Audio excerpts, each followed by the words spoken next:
Now back to Smoke on the Water for more Straight Up with Sturge.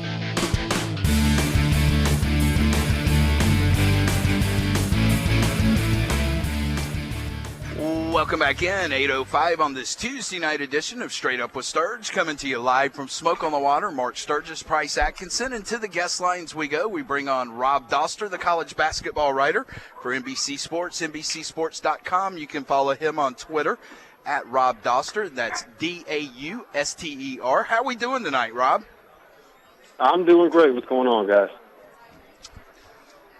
Rob, we're doing great here at Smoke on the Water tonight. This is Price Atkinson sitting in with Mark Sturgis tonight. Hey, let's kick it off. Championship week, Selection Sunday's just around the corner.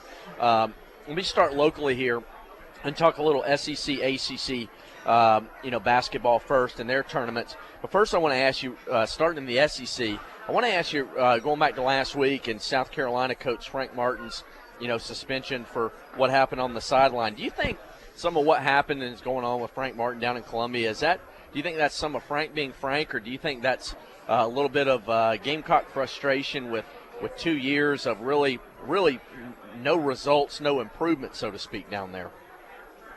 I think it's a little bit of both. When you hire Frank Martin, you know what you're getting. You're getting a fiery guy. He's going to go to bat for his players. He's going to do everything he can for his players.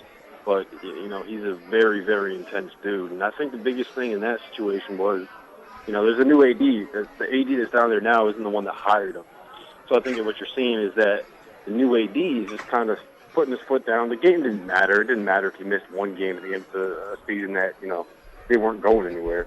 So I think it was just you saw the AD saying, all right, this isn't going to be acceptable. We like your intensity, but, you got to keep it in line. And to be honest, what he did, we all saw the video. What he did was a little bit over the line, but I didn't have a huge problem with it. That's Frank being Frank. But I think what you just kind of saw was, new ground rules being set in the situation that, honestly, it didn't really matter. So I don't think it was a huge issue, and I think that we all saw the statement that Frank Martin made. I think they kind of got their point across. Yeah. Well, let's say in the SEC, too, Rob. We got the Florida Invitation. The SEC tournament coming up. 18-0 Florida. Yeah, starting tomorrow. This Florida run this year, 18-0.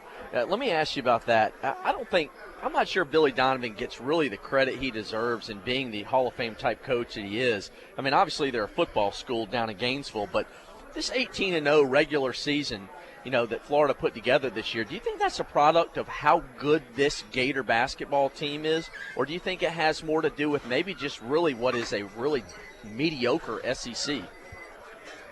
Well, it doesn't hurt that he's playing in a conference that's, on a bit of a downswing right now. It's always easier to beat teams that aren't as good than it is to beat really good teams. But regardless of what conference you play in, it's not easy to go undefeated for an entire season in any league. We saw Syracuse lost at home to Boston College. Boston College is not good at all. So, you can see teams like this, they stumble all the time. So I think it kind of does make a statement just how good Florida is. And the biggest thing is that they don't overlook anybody. We often see a team go out and put up, 90 points and beat somebody by 30, and it looks impressive. And the next night go out and, lose to a team that they should beat. Florida doesn't do that. They're showing up every game. They're focused every game. There's some intensity there. And obviously that has a lot to do with the fact that there are a lot of seniors on the roster. But, I think some of that comes from the top as well. You got to be prepared. You got to be coached up to do that. So I think you're exactly right. I don't think Billy Donovan gets near enough credit for how good he is. I don't know if there are 5 coaches in the game right now that would take over him if I was starting the program today. Now, we're on the flagship station of Clemson Athletics, and the ACC tournament begins tomorrow, which, Rob, that is just the strangest comment I've made in a while, because I had a hard time getting the Thursday night play-in game in back during the day. Are you looking forward to what takes place in Greensboro with a little bit of the unknown with Syracuse and Pitt and Notre Dame making their, first foray into the ACC tournament? Or I was at the Southern Conference Tournament Finals last night in Nashville between Western Carolina and Wofford. Which way had you rather go during championship week, the one-bid league or these major tournaments like the ACC? Well, I think that the one-bid league they kind of bring their own charm to it. You know, you watch the Absolutely. kids, they never get on ESPN. They're trying to make a statement. They're trying to, get into the NCAA tournament. I mean, when it comes down to it, that final game, that's basically the final game of their season. They're trying to win a game to go and be, the team that gets slaughtered by Arizona or whatever. So I think there's a part of me that thinks that championship week, is just as much a part of March Madness as that first weekend of the tournament. That said, these big time, the events. I grew up on the Big East tournament. That's what I look forward to every single year.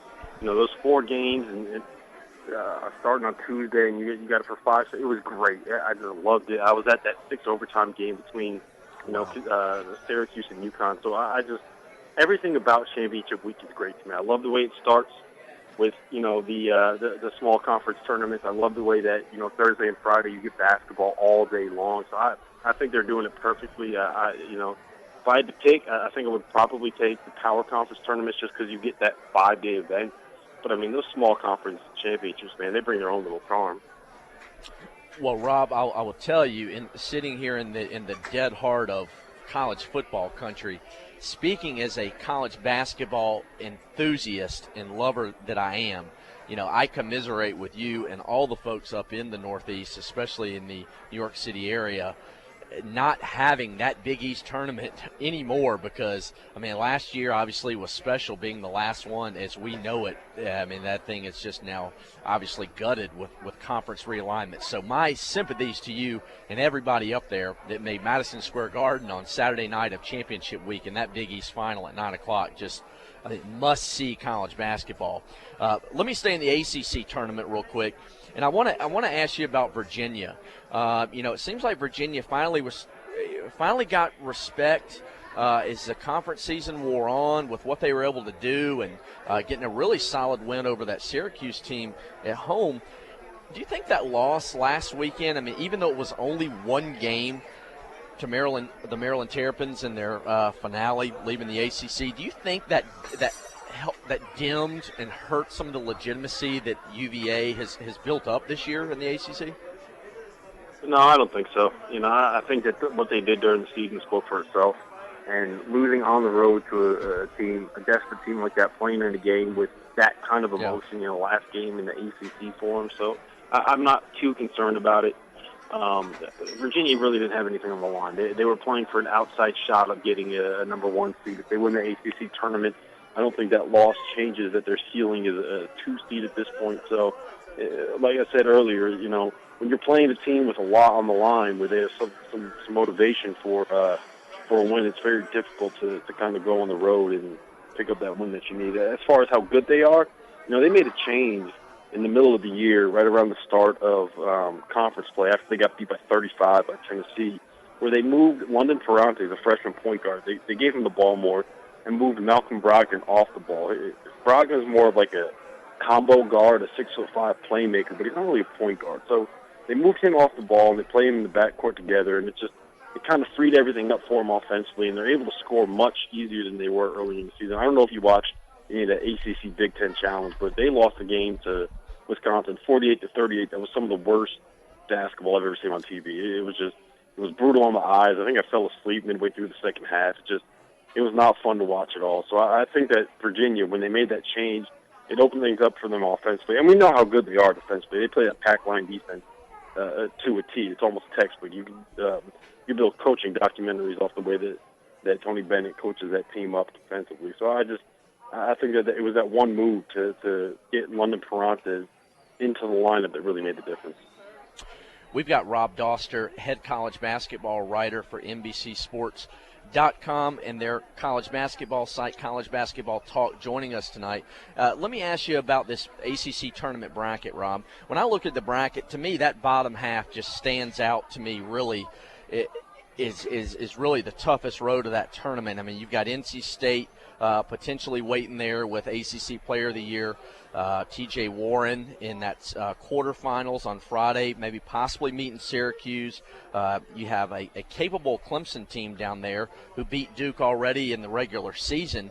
Are we looking, is this a collision course possibly with Syracuse and Duke in that second semi on Saturday afternoon in Greensboro. And, I mean, do you kind of see potentially a Syracuse-Duke winner is the de facto favorite of this tournament? Yeah, I think so. And I'll tell you what, after watching those first 2 games, I would not complain about seeing Duke and Syracuse square off for a third time. And, you know, I think that the biggest difference for Syracuse right now, I think they're back to being the team that they were earlier in the season. Jeremy Grant had a back injury for him, and, you know, what he does for that team, one, he's much better defensively than Michael Benjay or Babe Mustakita is. He's longer, he's more athletic, he's quicker, he works better in that 2-3 zone. And then he's also better on the offensive glass in either room. He's as good as anybody in the country at those tip dunks. And what that does is it takes attention away from anyone else when they got to box them out, and it just creates rebounding lanes, and it makes them a different team on both ends of the floor. And Syracuse is not very good offensively, so sometimes their best offense is a missed rebound, and he makes them that much better of an offensive rebounding team when he's on the floor. Now, Rob, you mentioned back injuries. Maybe the biggest storyline in college basketball this week is at Kansas with Joel Embiid. What do you see taking place? Because we're seeing that the NCAA Tournament Selection Committee is going to be in contact with Kansas throughout the week. He's going to miss the Big 12 tournament. He's questionable for the first weekend of the NCAA tournament. Quite frankly, how many times have you seen a 7-foot center come back from back problems like this in college basketball? How much of a factor will this be in not only the seeding, but possibly whatever region that Kansas gets into play out? Well, I don't know what it will do to the seeding. If Kansas still goes out and wins the Big 12 tournament, I don't think that you can, you know, really punish them all that much. Maybe you can give them a 2 seed, but I think that they might have been a 2 seed anyways. So I don't know how much that has to do with anything. But as far as, you know, Kansas's chances of winning the national title, they take a huge hit if he's not back for the Sweet 16 or the Final Four. He makes them a completely different team defensively with his ability to protect the rim and kind of be a presence in the paint. And offensively, you know, he's their best low post scorer. He's much better passing the ball out of a double team than he was. He gives them an outlet when, you know, somebody drives, and it opens up a lane for a lob, and that just gives you another option if the big man steps up to try to take a charge. So it's just losing him it's a killer for them. They're still really good. They're still Final Four good, probably. I don't know if they're good enough to win it 6 straight games. It's just, you know, that's a brutal loss to take at this point in the season.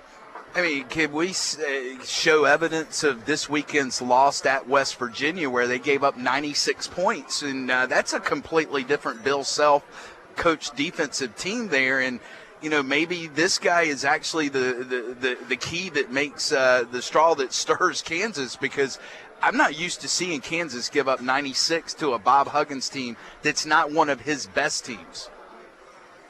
Yeah, that doesn't happen. And you know, a lot of what happened to them defensively was breakdowns on the perimeter. There's so many open looks for 3, and West Virginia can really, really shoot the ball. But, I mean, you're exactly right, though. He is the straw that kind of stirs the drink for him on that end of the floor. It's just when you have a guy that can block shots like that at the rim, it allows you to pressure that much more on the perimeter, because if you get beaten off the dribble, you know, they're not going to be able to go in there and finish with a layup. They got the country's best shot blocker waiting there to try to, you know, to swat whatever they bring. So it allows you to be that much more aggressive. And, you know, with the kind of athletes that Kansas has defensively, Andrew Wiggins, Wayne Selden, you know, Jamari Traylor, guys like that, they can really get out and pressure, especially on the wings. And it's that much more difficult to do it when you don't have a shot blocker back there. Rob, let me ask you about seeding. We're talking about Kansas here. Before we let you go, I know we're going to let you go here in a few minutes, but I want to ask you about the number 1 overall seed. Obviously, Wichita State has now gone through their conference tournament, has won that, does not have a blemish in the loss column. You got Florida right now. Do you think if Florida wins the SEC tournament that the Gators get the number 1 overall seed, or do you think right now Wichita State, no matter what, with what they've done, deserve the number 1 seed? And then on speaking of number 1 seeds, too, as a follow-up, you know, Mark and I were talking before we came on air about Villanova. I just don't see Villanova as a strong 1. Do you think maybe potentially if Duke could win the ACC tournament and maybe possibly Michigan or Wisconsin win the Big Ten tournament, do you think they might be able to sneak in and steal a 1 seed? I think at this point, Florida is the number 1 overall seed, and I don't think it matters whether or not they lose, at any point in the SEC tournament. I just think that they're that far above everybody. Wichita State, they have to be a 1 seed. If you're undefeated on Selection Sunday, you are going to be a 1 seed. There's no way around it. It's just a fact. People arguing otherwise, it frustrates me to no end.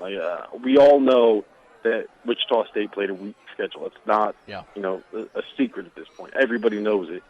They're undefeated. It's not going to change the fact that they are going to be a 1 seed on Selection Sunday. So I'm sick of that argument. And as far as Villanova is concerned, I mean, when you look at that team, they're 27-3, and 2 of their losses have been to another top, 10, 15 team.